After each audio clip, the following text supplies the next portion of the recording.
As a journalist, it is sometimes important, even while doing one's best, to do reporting as stoically and neutrally as possible, to be honest about one's emotions. After all, journalists are people too, at least most or some of us are. And in that spirit, I want to start with a confession. I have really not been sleeping well at night over the last couple of weeks. My guess is that this is a sensation all of you have had at various points in your life, and for those who have, you'll know that it is often difficult to know exactly what the source of your sleep problems are. And that was true for me. I've been struggling to understand what was causing this. And only within the last 24 hours, by a stroke of luck, was I able to identify the day that my sleep disturbances began. It was the day that I learned that Congressman Adam Schiff, the California Democrat, would no longer be a member of the House Intelligence Committee, the oversight body over which he has presided since 2019. For the 4 years prior to that, the last time Republicans were in the majority, Schiff was the ranking member of that committee, which meant he was part of the glorious Gang of Eight, the special members of Congress who received the most sensitive classified briefings from the CIA and the rest of the intelligence community. Yet now, the new House Speaker, Kevin McCarthy, has announced that he is not only removing Adam Schiff from his leadership position on that committee, but stripping him of his membership entirely. And that means that Schiff's access to classified information, and with it, his ability to keep our nation safe, no longer exists. Senator McCarthy this week faced a very angry press corps, outrage that such noble and honorable Democrats such as Schiff and his fellow House Democrat from California, Eric Swalwell, were being removed from this important committee. Speaker McCarthy did his best to keep the angry liberals in the press corps under control for long enough so that he could explain his rationale for why he made this decision. Watch.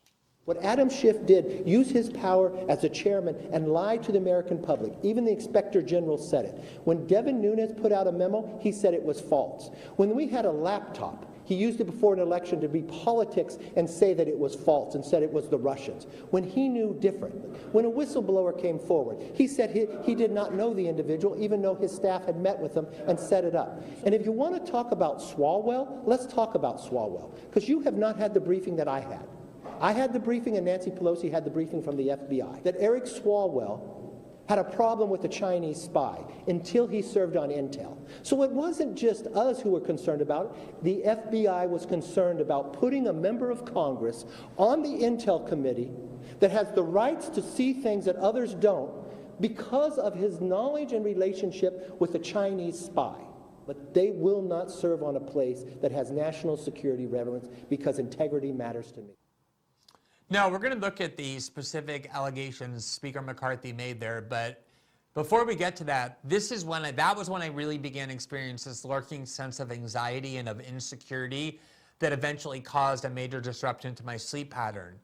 Because as Adam Schiff himself has explained, very vocally, very assertively, even with him on the House Intelligence Committee, America already faced a slew of very scary adversaries and frightening dangers, but now, in light of McCarthy's decision to remove him and Swalwell from this committee, it's virtually impossible to imagine how America can stay safe, how we can manage all of those multi-pronged dangers. First, Schiff took to Twitter to warn everyone of the heightened dangers that you and your children all now face without his steady and reassuring membership on this committee. He warned, quote, "Threats around the world are serious and growing, from Russia and China to the rise of authoritarianism. But to Kevin McCarthy, the Intelligence Committee is just a political plaything. His conduct is embarrassing, and worse, dangerous. The American people deserve better." I mean, absolutely. Kevin McCarthy's decision to remove Adam Schiff and Eric Swalwell and instead have House Democratic leader Hakeem Jeffries replace them with two other banal, standard, unnotable Democrats on the committee is dangerous. He says, deeply, deeply dangerous, and more than just a little alarming. To underscore this point, to make sure that you understand how imperiled we all are, Schiff shared a video of himself speaking with Lawrence O'Donnell, who hosts a Little Watch program for liberals on MSNBC. Watch this. So the Intelligence Committee has not yet been officially formed. What do you expect to happen? Will Kevin McCarthy succeed in removing you from that committee?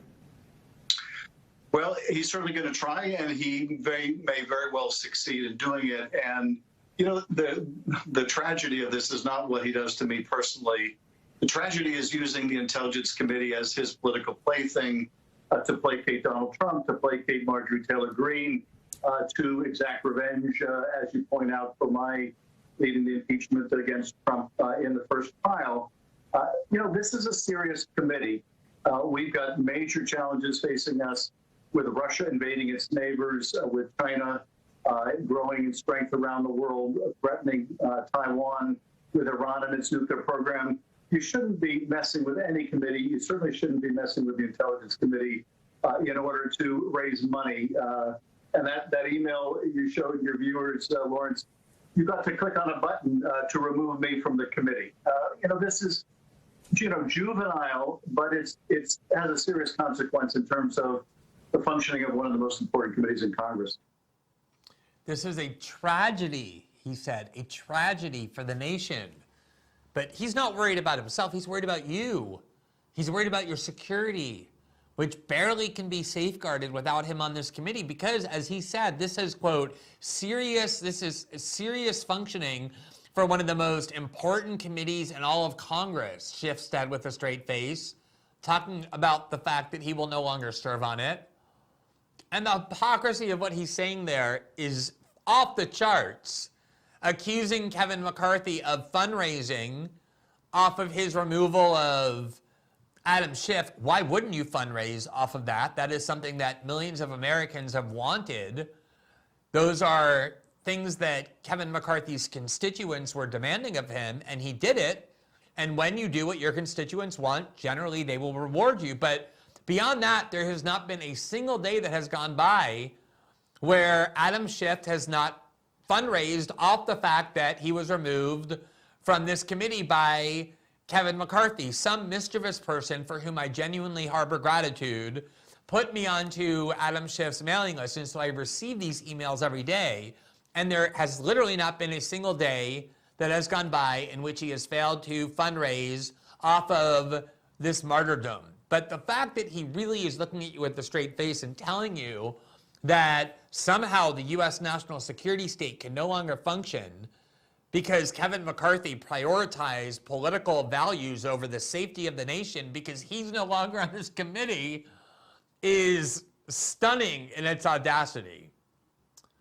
But the real reason this has happened, beyond the fact that he deserves it as the Congress's most pathological liar and most authoritarian abuser of power, as we're about to show you, is the fact that the Democrats spent the last 2 years creating precedent that had never been done before under Nancy Pelosi, that everyone warned the Democrats would result in the Republicans, once they gain power, using those precedents against Democrats. Democrats don't get to create new precedent, use it against their political enemies, and then act outraged when those precedents become the new precedent.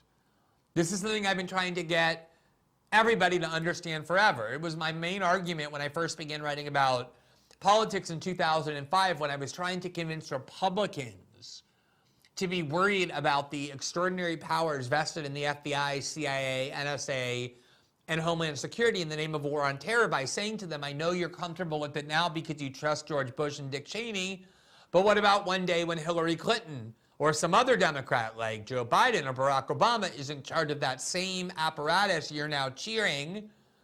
How will you prevent yourself from having those powers turned around and abused against you now that you're cheering for this framework? And of course, that's the main argument to be used whenever people cheer censorship, because it happens to be directed against their political enemies, and so they like it. Somehow they can never comprehend that the day will come when this framework that they've cheered and helped construct will fall into the hands not of their allies but their adversaries, and instead of having it used against their enemies, will then be used against them. But let's just look at how many precedents.